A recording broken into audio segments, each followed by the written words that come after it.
Resume हमारे professional career का एक बहुत इम्पॉर्टेंट हिस्सा है और अक्सर हम देखते हैं कि जिन नौजवानों ने अच्छी यूनिवर्सिटी से भी पढ़ा होता है, उनको बहुत सारी चीज़ें आती हैं, लेकिन उनको ये आर्ट नहीं आता कि अपने आप को रेज़्यूमे में प्रेज़ेंट कैसे करना है। So this is very important. इसके बहुत से आपको फ़ॉर्मेट्स वग़ैरह ऑनलाइन भी मिल सकते हैं। कुछ इसके डूज़ एंड डोंट्स बेसिक, जब उसका फ़ॉर्मेट आपने तय कर लिया, आपने ब्रेनस्टॉर्म करके देख लिया कौन-कौन सी चीज़ें उसमें शामिल करनी है, उसके बाद उसको इकट्ठा कैसे करना है, उसके कुछ हम टिप्स और इंटरेस्टिंग चीज़ें आपको बताते हैं।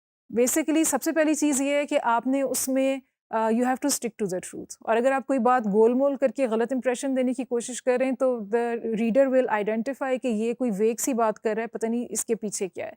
सो don't try to be tricky. अपनी आप अच्छी क्वालिटीज़ सब में बहुत सी होती हैं, अचीवमेंट्स होती हैं। आपने बहुत से काम किए होते हैं जो आपके ज़हन में नहीं आते। उनको सोचें, ढूँढें, दोस्तों से पूछें और या अपने कॉलीग से पूछें, but don't make things up, that's never a good idea. और पर्सनल इन्फॉर्मेशन कई दफ़ा लोग गैर ज़रूरी भी दे देते हैं, जैसे कि पेरेंट्स का नाम क्या है या हॉबीज़ का ज़िक्र, अगर कोई वो रेलेवेंट हॉबीज़ हैं और सीरियस हॉबीज़ हैं जिनका कि उस काम से कोई रेलेवेंस बन सकती है या उस पे कंट्रीब्यूट करती हैं या आपका कोई ऐसा स्किल शो करती हैं जो आपके वर्क प्लेस में काम आएगा, तो आप ज़रूर बताएँ कि ये आपकी हॉबीज़ है, वरना इसमें किसी को इंटरेस्ट हो सकता है ना हो। तो उसको, क्योंकि हम रेज़्यूमे को चाहते हैं कंसाइज़ हो और ब्रीफ हो, so you might waste important space saying random things about yourself. So nothing should be random. अगर आप हॉबीज मेंशन करें तो उसके पीछे मकसद होना चाहिए, सोच होनी चाहिए, it should be well thought out. Consciously आपने उसको सोच के लिखा हुआ हो। और उसके अलावा जब आप अपनी करियर के बारे में बताएं तो अपनी अचीवमेंट्स भी बताएं, सिर्फ रोल ना बताएं। या आपकी एकेडमिक करियर की भी जब आप बात करें तो आप अपनी अचीवमेंट्स उसमें भी बताएं, बजाय ये कहने कि मैंने एमए किया है। अगर आपने कोई पोजीशन ली है या किसी पेपर में टॉप किया है या आपने एज अ स्टूडेंट आपने टीचर असिस्टेंट भी बने थे, वो आप अपनी चीज़ें बताएं विच मेक यू और help you stand out from the rest of the applicants. तो अचीवमेंट्स इंपॉर्टेंट होती हैं, रोल्स भी तो आप बताएंगे, लेकिन उसके साथ जो आपने कमाल करके दिखाया वो भी बताएं। That's what the employer is interested in obviously.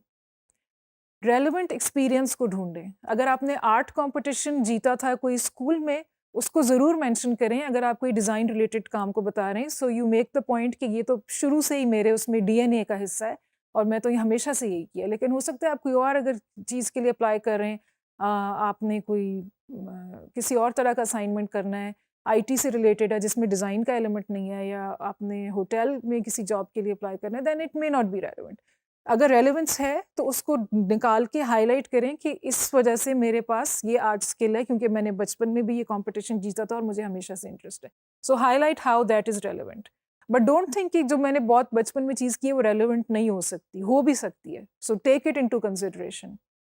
और ईमेल आईडीज़ का बहुत मसला होता है। सिमिलरली जो आपके ये आजकल एम्प्लॉयर्स जो हैं वो फेसबुक पेजेस भी कई दफ़ा देख लेते हैं, किसी का अपने एम्प्लॉयर के, चेक करते हैं कि उसमें क्या उनके इंटरेस्ट्स हैं, क्या बिलीव्स वगैरह हैं। Whether they should do it और not is a separate debate, लेकिन वो कर लेते हैं। तो उसमें भी अगर आपने बहुत कोई अपने नाम जो हैं वो प्रिंसेस ये और प्रिंस वो टाइप के रखे हुए हैं, या क्यूटी पाई या इस तरह के, so don't have those email IDs also. और अपने सोशल मीडिया पे भी ज़रा केयरफुल रहें, because that affects your job prospects. और अपने जो आपके ईमेल आईडीज़ हैं उनको प्रोफेशनल रखें, अपना नाम रखें, या अपने नाम और सरनेम के पहले लेटर्स और उसके साथ बना के कुछ रखें, बट मेक श्योर कि इट्स नॉट समथिंग रिडिकुलस और फनी और that gives a non serious impression, specially अगर आपने उसको रेज्यूमे के ऊपर लिखना है। अगर आपको शौक है ऐसे, तो वो एक पर्सनल आप अपना ईमेल एड्रेस अलग रखें और बिजनेस कॉन्टैक्ट्स के साथ शेयर करने के लिए एक और अलग रखें। अगर आप डिज़ाइन की जॉब के लिए अप्लाई कर रहे हैं तो आप ज़रूर फॉर्मेट उसका इन्फोग्राफिक्स टाइप का कर सकते हैं, बट अगर कोई और पोजीशन के लिए आप अप्लाई कर रहे हैं तो उसमें अपनी क्रिएटिविटी को अभी होल्ड पे रखें। रेज्यूमे जो है अपने आप को शो करने की जगह ज़रूर है, लेकिन उसमें don't do something that will make the potential employer a little worried कि ये पता नहीं कैसा शख्स है या क्या है। सो क्रिएटिविटी को इसमें it's better to play safe, और जो एक सेट पैटर्न्स हैं उसी को आप फॉलो करके चलें। अच्छा, अक्सर अगर आप ये देखें कि रेज्यूमे का फॉर्मेट कैसा होना चाहिए, तो उसमें अक्सर ये कहा जा रहा होता है कि 1 पेज रेज्यूमे कैसे बनाना है, 1 पेज रेज्यूमे होना चाहिए ताकि जो पढ़ने वाला है उसको आसानी हो उसमें। इसको इतना it does not have to be such a hard and fast thing. अगर आप अपने करियर के शुरू में और 1 पेज में चीज़ें आ सकती हैं, तो आप उसको ज़रूर एक पेज का करें, लेकिन ये ज़रूरी नहीं है कि अब आप फ़ॉन्ट साइज़ेस छोटे-छोटे करके या लाइन स्पेसिंग कम करके या मार्जिन्स को श्रिंक करके आप हर चीज़ को एक पेज पे घुसाने की कोशिश करें। अगर आपका करियर इतना लंबा है एंड देयर इनफ थिंग्स जो आप शोकेस करना चाह रहे हैं, तो आप उसको 2 पेजेस तक लेके जा सकते हैं और इसमें कोई हर्ज नहीं है। क्योंकि और लेकिन ये कि ये मेक श्योर करें कि सबसे रेलेवेंट चीज़ें पहले सफ़े के ऊपर ही आ रही हों, ताकि वो किसी की नज़र से मिस ना हो जाएँ, या ये कोई ना सोचे कि अच्छा पहला पेज को देख के सोचे कि अब मैं क्या देखूँ दूसरा पेज। So it's okay to go up to 2 pages. और कीवर्ड्स होते हैं किसी भी, अगर आपने किसी जेंडर से रिलेटेड स्टडी के लिए या किसी आर्टिकल के या असाइनमेंट के लिए अप्लाई किया है, तो मेक श्योर कि रेज्यूमे में वो कीवर्ड कहीं ना कहीं आ रहा हो। कोई आपने जेंडर रिलेटेड कोर्स लिया है या कोई आर्टिकल कभी पहले लिखा है या किसी कॉन्फ्रेंस में हिस्सा लिया, just make sure that's mentioned. Double check करें स्पेलिंग और ग्रामेटिकल एरर्स, हो सकता है कि जल्दी में बेध्यानी में हुए हों। नॉर्मली आपकी लैंग्वेज बहुत अच्छी हो लिखने में, लेकिन आपकी यही स्नैपशॉट अभी एम्प्लॉयर के पास जा रही है, so make sure that is as perfect as it can be. और बेशक किसी और को दिखा लें उसको एडिट करने के लिए, तो ये दैट इज़ वेरी इंपॉर्टेंट।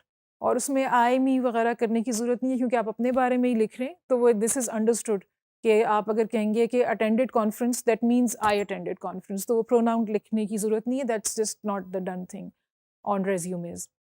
और जो करंट जॉब है उसके लिए प्रेजेंट टेंस, जो गुजर चुकी है past tense, so be mindful of the tenses.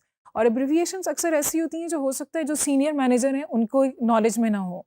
Specially IT में बहुत सारी एब्रिविएशंस होती हैं जो हर शख्स को शायद ना पता हो, जो आप टेक्निकल लेवल पे काम कर रहे हैं और जो मैनेजरियल स्टाफ है उनको ना मालूम हो। सो मेक श्योर कि उसको आप एक्सप्लेन भी कर दें, ताकि पढ़ने वाले की आसानी हो, क्योंकि जब भी आप बनाएं तो पढ़ने वाले को जहन में रख के लिखें जो भी कुछ आप लिख रहे हो। अच्छा, उसकी मेन जो हेडिंग्स हैं उसमें ये हो सकती हैं कि आप शुरू में अपना नाम बताएं, एड्रेस इसलिए क्योंकि एम्प्लॉयर्स कई दफ़ा जानना चाहते हैं कि आप कितनी दूर से आएंगे, तो और या आसानी से आप आएंगे कि नहीं, तो एड्रेस इसलिए रेलिवेंट होता है। वैसे तो ये नहीं है कि अब आजकल कोई वो अपॉइंटमेंट लेटर्स वगैरह तो घरों पे नहीं भेजे जाते, but it's still people are still wanting to know that. थोड़ी सी आप 2 लाइन्स में अपनी प्रोफाइल की समरी दे सकते हैं। अगर स्किल्स वाला आप फॉर्मेट यूज़ करें तो स्किल्स बताएं और अपना वर्क एक्सपीरियंस बताएं कि ये स्किल्स मैंने इस जॉब में अपने डिस्प्ले किए, और ऑर्गेनाइजेशंस और उसमें आपकी रोल्स और अचीवमेंट्स जो थी वो बताएं। एजुकेशन में आपको बिल्कुल शुरू की स्कूलिंग तक जाने की ज़रूरत नहीं, आखिर वाली आप डिग्रीज़ बता सकते हैं। और उसके अलावा वॉलंटियर वर्क या कम्युनिटी सर्विस कोई प्रोजेक्ट्स किए, वो आप आखिर में बता सकते हैं, क्योंकि वो भी रेलेवेंट हैं और वो भी अब हर चीज़ में कंसिडर किया जाता है कि इस शख्स में ये वाली क्वालिटी है कि नहीं।